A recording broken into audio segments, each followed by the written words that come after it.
Welcome back to MythVision podcast. Elaine Pagels, Professor Pagels, how are you? Fine. It's good to see you, Derek, and good to be back. I'm really appreciating the fact that you joined me. It's been a few years and you're retired now, if I'm not mistaken. Just as of yesterday or so, yes, which is very new. And I didn't expect to because I love teaching at Princeton and I love teaching altogether. But the schedule was very dense and getting more packed every year. Mm. And there's no choice of, I was on the university's time and I thought, I need more time of my own because I have other things to do as well. So this feels like a good move. Well, I'm thankful you're taking your time from your retirement to come join me for this discussion. We're I'm talking. not retiring from my work, only from formal teaching at Princeton. Well, I don't blame you. This is a passion of yours. And of course, you hold these ideas, these texts sacred in your own life. And I want to talk about Mary. And the recent controversy that happened online is there was debate between two gentlemen. We'll leave their names out of it because you have no clue who they are. One is saying the idea that Jesus was possibly married or in some type of very close relationship with Mary Magdalene that could have potentially been sexual or much more. And the opponent to that debater brought up the idea of the gospel of Jesus' wife as a forgery. Karen L. King, I think, might have thought it was authentic at first, and then it came out to be forgery. Mhm. Question is it really even a forgery? Or is this still up for debate amongst academics? And then the follow-up, which kind of naturally flows from that is there any reason to think maybe Jesus had a closer relationship to Mary, which might have even been a marriage for all we know? That's a good question. The gospel of Jesus' wife is actually not a gospel. It's a fragment. It's about as big as a business card. And in it, there's the words in Coptic, my wife, my woman, maskime, which means my wife. And Karen King was at Harvard was very excited about this because she loved the idea that Jesus had a close relationship with Mary Magdalene, perhaps that they were married, and she publicized that. And later, as you say, it was demonstrated to be a very sophisticated forgery. If you just changed a couple strokes of the ink on this business card size fragment, it would just say the woman. Tuskime, not Puskime. It's the same word. So it seems that she was wrong about the fragment, and she's had a difficult time with that. I don't see other ancient sources that speak about that kind of intimate relationship, a sexual one. The Gospel of Mary Magdalene, however, which is ancient, as you know, probably a second century text, maybe beginning of the second century, about the time the New Testament Gospels are written. It speaks about Jesus loved Mary more than the other disciples, and it even says he kissed her often on her mouth, we presume. And that suggested a very intimate relationship because the other disciples are jealous, and they say, "Why do you love her more than us?" That doesn't suggest necessarily a sexual relationship, because if you can I mean, when the person who wrote the Da Vinci Code, uh, Dan Brown, read that in the Gnostic Gospels, because I quoted it, he said, "Ah, you know, they were obviously lovers," and then he went on to write a fiction about it. But if he read the rest of the Gospel of Philip, he would have seen that in this text, Mary Magdalene is a symbol for the Holy Spirit and the joining of the human with the Holy Spirit. So I think in that text, it's meant as a metaphor. That's my reading of it. We don't know what actually happened, of course.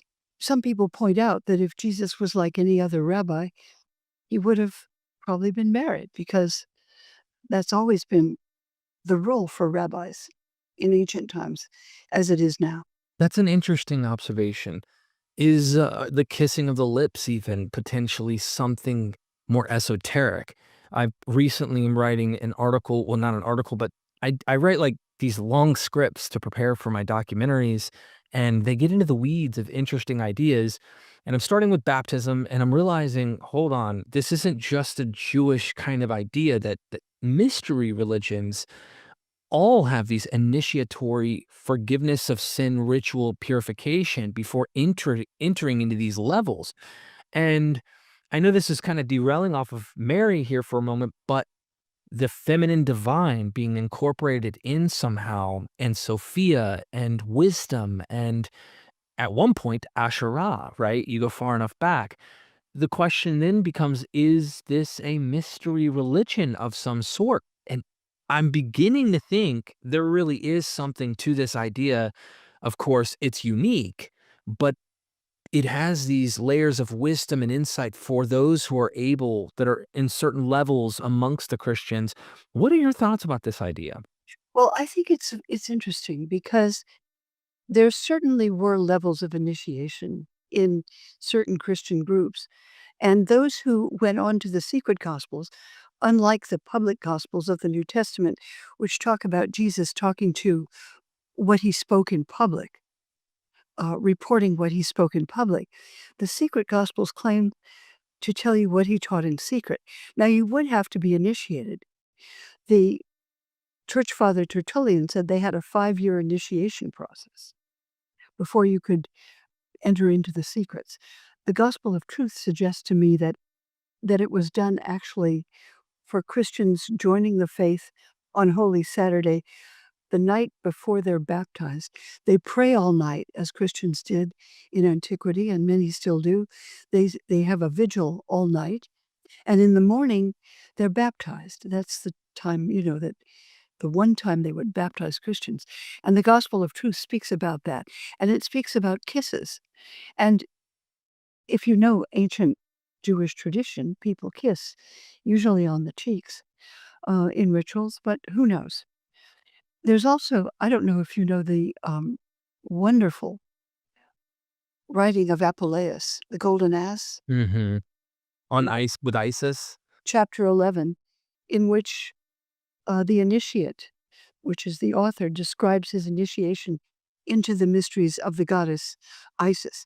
And it's not that he becomes, in any sense, a lover of the goddess any more than one becomes a lover of Jesus, right? It's not meant literally. But there is an initiatory process, and we know very little about it.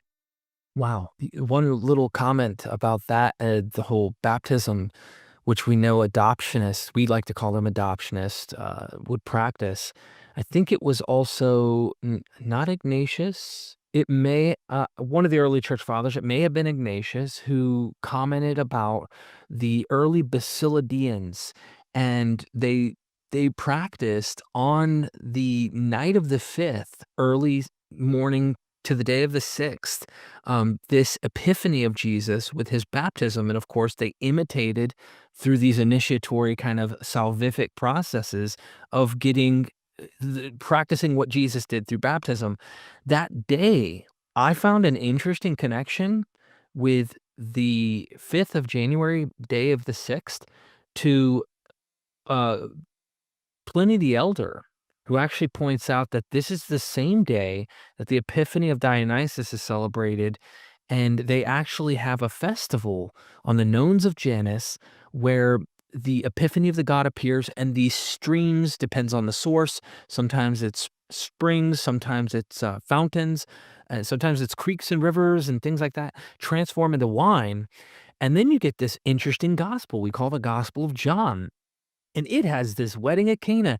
And just so happens that Christians all kind of shift these dates and these activities to where Epiphanius in the 4th century in his Panarion actually describes that they celebrate the baptism, the birth, and the wedding at Cana, all three on that exact day. And then he wants to dismiss any other practices from any other groups, of course, that do it still to that day. Ion is one of the gods, and Dusares is another one. So I just thought about there's so much here.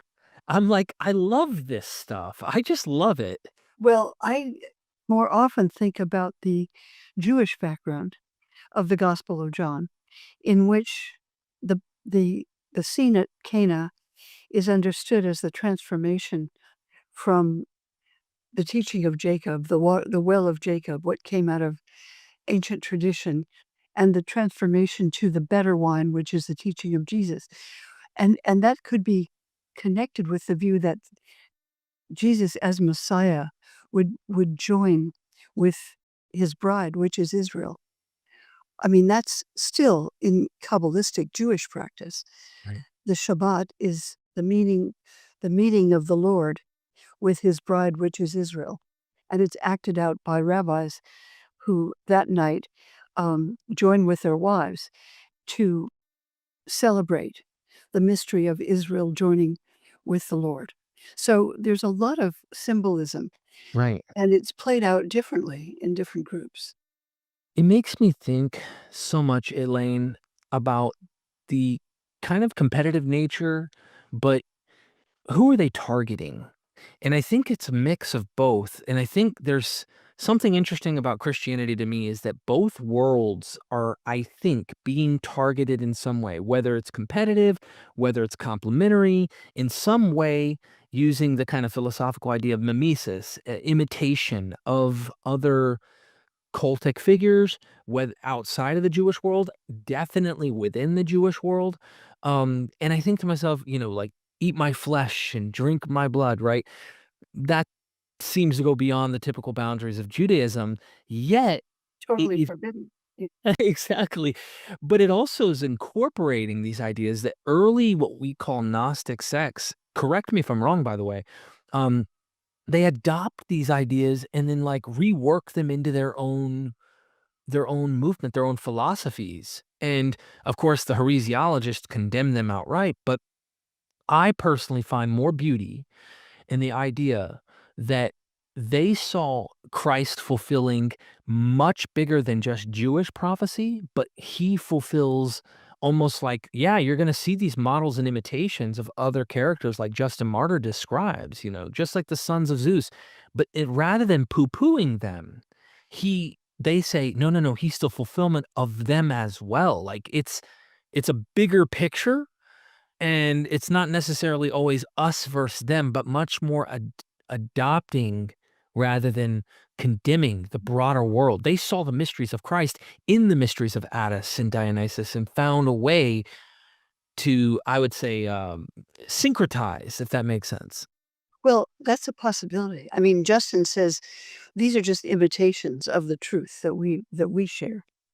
And I know in the Gospel of Philip, it speaks about the sacred marriage is between Adam and Eve, and then Christ and the church. So Christ is the bride of the church. That's Paul's metaphor. And in the Gospel of uh, in the Gospel of Philip, it's seen as the human Adam joined with the Spirit, the Holy Spirit. So it becomes a metaphor that's played out in many ways. In the Gospel of Philip, I don't see any literal use of sexual imagery, but sexual imagery has always been for mystics the natural language. Think of St. John of the Cross in his beautiful poem, um, which is Adonde, what is it? Um, Dark Night of the Soul. He talks about Christ as his lover, Mm. and he joins with his lover. And Saint Teresa uses the same kinds of language of joining with Christ. It's erotic language used for as a metaphor for spiritual engagement, connection. Wow. There's so much there that makes me think of this again, wedding ideas. A lot of people think Mary was extremely close to Jesus. So, would you say the conclusion or the verdict it would still be out on whether or not there's anything we just don't have any clear data that suggests that conclusion, but it does suggest, at least in much of this material, however you want to read it, that whether you read it as legendary, fictive for females in general who are starting to be politically pushed to the wayside because other more orthodox political movements are trying to squander uh, women in the early communities being able to speak and have equal authority. There's so many ways to interpret this. Where do we go? Well, what I find interesting in the Gospel of Mary is that I think that does speak for just what you said, for women in the early movement who were being told, "You don't belong, this is a movement for men, get out." And the Gospel of Mary challenges that in the name of women, I believe, who championed Mary of Magdala. And they do say, no, she had a closer relationship with Jesus than Peter did. And it's not depicted as a sexual relationship, but it says he loved her more than us. He trusted her with his secrets, and he didn't tell Peter the things he told Mary, so she was closer to him. There's no indication of a sexual union in the Gospel of Mary, but there's a sense of a very special relationship, which existed between her and Jesus, and that may well be true. One of the recent films that demonstrates this quite beautifully is done in 2018 by Helen Edmondson, a British screenwriter who used the Gospel of Mary, started with the Gospels and went through them, picturing Mary. It's the only treatment I've seen practically that doesn't picture her either as the wife and lover of Jesus or as a repentant prostitute. Mm. Both of those are caricatures. She uses the Gospels. Mary of Magdala is a follower of Jesus, a devotee who goes around with the disciples, and therefore could be considered a prostitute. Any woman traveling with a group of men, especially staying outdoors and so forth, would be considered a trashy woman, a slut, right? But more what fits the sources better is she was traveling with them like the other disciples. And the Gospel of Mary then ends with her understanding him better than Peter does and being closer to him. But it doesn't sexualize her. It's very interesting. It speaks about a deep spiritual connection between them. So much. It reminds me of John, where the beloved beats Peter to the tomb and, Yes. of course, is closest to Peter. This is a very fascinating way to push Peter to the side and have him become subordinate to others in front of him. There seems to be, and my recent conversation with John Dominic Crossan, he kind of implied this idea that there's like competing visionary accounts, competing kind of accounts like this. They're purposely doing this so that the communities that seem to be latching on to these particular, I almost want to use avatars for characters, because even if there are historical people, they become symbols for groups that claim genealogy in some way or latch on to these certain characters. Peter gets pushed to the side in John, but in other cases, he's the top dog. Mary pushes all of them to the side, and she's the closest one in this particular community. And then I want to bring Thomas in for a second, because Yeah. I feel like the Gospel of Thomas is so neglected, and Christian apologists I've heard online lately will end on this note because there's so much more to talk to you about with this. Uh, they laugh at the idea that Thomas may potentially be the earliest or one of the earliest materials depicting Jesus sayings or something to that effect. I know that Goodacre has written a book where he thinks that Thomas, as we have it, knows of the four gospels. He's tried to make this argument that he thinks that it knows of the four gospels. However, I've never heard you or anyone just almost like a literalist say everything in Thomas is what it was and it's the earliest stuff. But you do, and other scholars, I imagine, think there's material in Thomas that actually may go back to some of the earliest formation of the Christian movement. Do you know what material that Yes. is? Yes. I mean, I was puzzled by the Gospel of John. As you know, unlike all the other Gospels, Jesus doesn't talk about the kingdom of God. Hardly ever. Mentions it once. In fact, he doesn't mention it. It's mentioned by the author. Why doesn't he talk about that? What does he talk about? He talks about himself. He says, I am the way, I am the truth and the life. I am the light. I am the door. I am the bread of life. I am resurrection and the life. I am all you need, right? I am the divine source offered to you in whatever form you need. And and above all, he says, I am the only begotten son. And John will beat you over the head with Jesus, the only begotten Son of God. Why is that something that John insists on over and over and over. You've got to believe in the only begotten Son, and if you don't, you're doomed for eternal damnation. And I thought, why? What's he what's his problem? Mm. I suggest that his problem is not that the Gospel of Thomas was necessarily written down, but some people were talking about the gospel, suggesting that you, Derek, or I, or anyone who's a follower of Jesus is a child of God, a son of God. And that's what Jesus teaches in the Gospel of Thomas. He says, when they say to you, where do you come from? Say, we come from the light. We are children of the light. We are children of the living God, right? Just like Jesus. And that teaching was going around somewhere. And John heard it and was very angry and said to himself, no, you're not like Jesus. I'm not like Jesus. Jesus is the only one who manifests God. He's the only one you can really call the Son of God. It's blasphemy to talk about other people as if we were like Jesus. But in the mystical teaching of the Gospel of Thomas, that is what Thomas teaches. He says, when you come to know yourselves, you will know that you are children of God, that knowing who you are, that you are God's children, that's what the kingdom of God is. So I'm convinced that although John didn't know probably a written text of Thomas, or we don't know, might have, he knew the kind of teaching he thought was dead wrong. And what he did was set up 3 stories about Thomas to turn him into a fool. He does this in chapter 11 when Jesus says, I'm going to Jerusalem. And the disciples are terrified because they have a sense that this is dangerous. And Thomas says, let's go with him. We're going to die with him. The second one is in John 14, which you're very familiar with. Jesus says, I'm going to my Father, and you know the way, you know where I'm going. Thomas, he's stupid. He says, we don't know the way. What are you talking about?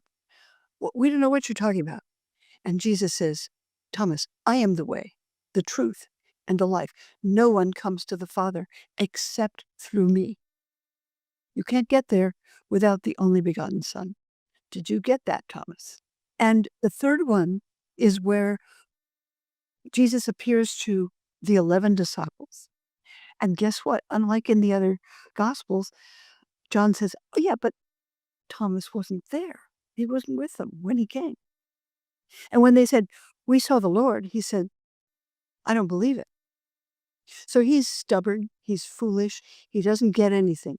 So Jesus has to come back a second time just for Thomas and say, Thomas, I'm here. Feel my wounds. Don't be faithless, but believe. And then Thomas falls to his knees and says, now I get it. You're not my brother. You're not my twin, as you are in the gospel. You are my Lord and my God. So he accepts John's view, you see, in the Gospel of John. It's a very clever Brilliant. reading because he puts 3 scenes that aren't in any other gospel in to show what a fool Thomas is, and then that Thomas totally agrees with John because he's challenging a view that he really thinks is wrong, which is that you too are a son of God. Mm. And that you are, in a sense, the twin of Thomas. That's a mystical teaching, and he can't go there, and he won't. And he doesn't want you to go there either. So, hence the Gospel of John. That from my own life's experience, if I will, the way I've described it is I was always religious and extremely, like, gullible, kind of a fundamentalist. I think I told you this at the restaurant when we ate down the road from your house in, your summer home, and I was crying because the kinda trauma and experience I went through from drug addiction and everything that I've done and just where I'm at now. And the analogy I would give my experience when my mom and them like, You're not a Christian like you were at all anymore." And I go, "Well," the way I would describe it is I went through these hills of knowledge and learning and all these things, trying to find God and trying to understand it. And then at the end of it, there was this mirror. It's like a metaphor, like a mirror. And I saw my own reflection and I loved myself. Like I saw myself and accepted me and fell in love with me with my flaws and all, but I was okay. And it was like, ever since then, Elaine, like from getting clean this last time, almost 9 years, I've even gone to the hospital, had surgery about a month ago. They had to inject me with opiates. Now, that was the very thing that sent me down. Like, I could not have self control, nothing. And my mind was just like I had full discipline and control over my mental faculties. And today I have freedom. I'm happy. And like, I feel in some esoteric way, if I'm trying to be mystical here, I found myself and there's freedom and joy in that. And it's not through the dogma approach that I was once taught. So there's something about this idea that I can interpret this mythos, if I can, into myself, internalize it, and realize that I have that, if that makes sense. Derek, what you're talking about is the move from dogma to experience. And the idea of looking in the mirror and seeing yourself and being able to love yourself. It's about seeing in the Gospel of Thomas. It's a teaching is you look into yourself and who are you? You are created in God's image. You see light, and the image of a mirror actually occurs Hmm. in some of these texts. And when you have that experience, it transforms you. It's not about believing in a bunch of things. Right.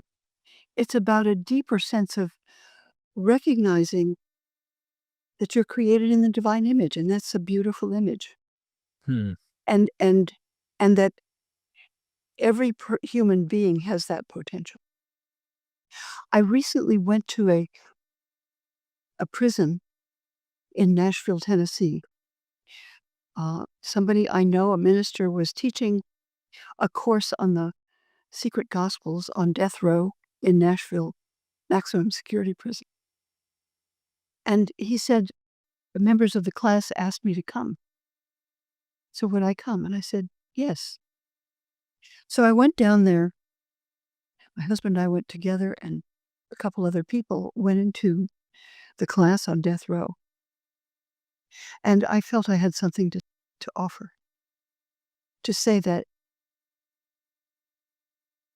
because you're a human being, you have access to the divine source within you because you're created in the image of the source from which everything came. And it's not dependent on what you believe, what's in your mind, or what you don't believe, or what you've done, even. It's deeper than any of that. And you could find your way there. It's not obvious. It's a difficult thing to find your way there. Yeah. But if you do, and it's suffering and it's difficult and it's challenging, then that kind of possibility is there. And that's what mystical teaching is about. And I think Thomas is that. You just dropped some serious bombs on the internet just now. People are gonna love it. I really seriously, I love these conversations with I you. love these texts because I think they speak truth. Right. And it was a very powerful session we had, 3 hours seminar with about 14 men, 2 of them in iron cages shackled, and the rest were able to sit around with us and recognize, who do you think you really are at the deeper level? And many of them had had 20 and 30, even 40 years on death row to deal with crimes they committed when they were 17 or 18, a violent murder, a young man we met who had been horribly abused by his parents and then by his foster parents, and raging with anger, he murdered somebody, maybe 2 people. And that was like 40 years ago. He's been in prison. And that just sort of puts you through a crucible of like, what is left? You're gonna be executed by the state. And these people, those who made it through there, were quite remarkable and they knew exactly what the kind of transformation you're talking about. Some of them did. Wow, this was so deep. I hope everybody will take the time not only to internalize what you said here and find a way to make sense of it, but hopefully they can find their own truth with this. Like, find it. Once you get it, you know you have this, right? The experience is so profound. Um, but also, go check out Elaine Pagels' books. Go in the description, get her latest book right now. The name of the book again, Elaine? I'm sorry, off the top of Well, my. that one's not out yet. It's coming out in April. The one where I talk about Thomas and John mostly is the one called Beyond Belief, The Secret Gospel of Thomas, and it has the Gospel of Thomas in the back. The text that's coming out in April is much more comprehensive. It speaks about the New Testament accounts and also moves from there to the secret gospels and then to questions of what do we know historically, militarily, politically, socially, life on the ground in Judea in the first century. And how do we put that together? And most importantly, why do we bother with the stories of Jesus? That's my question. And I learned some things about why I love them in the process. Look, I'm skeptical of what literally happened, but I love the stories as well. And I hope that I do a better job in the future of reflecting that. And I hope more people will find a deepening understanding of this material. And of course, use that kind of rubric for everything. All of these ancient sacred stories that people have, I hope they'll apply this as well to those. Uh, Dr. Pagels, is there anything that you'd like to say before we go? No, I think we've said a lot today, Derek, and I've really enjoyed the conversation. Thank you. You're a fantastic scholar and a great friend. I hope more people will take the attention on your work and consider what you're saying today. Thank you so much, ladies and gentlemen, and never forget, we are MythVision.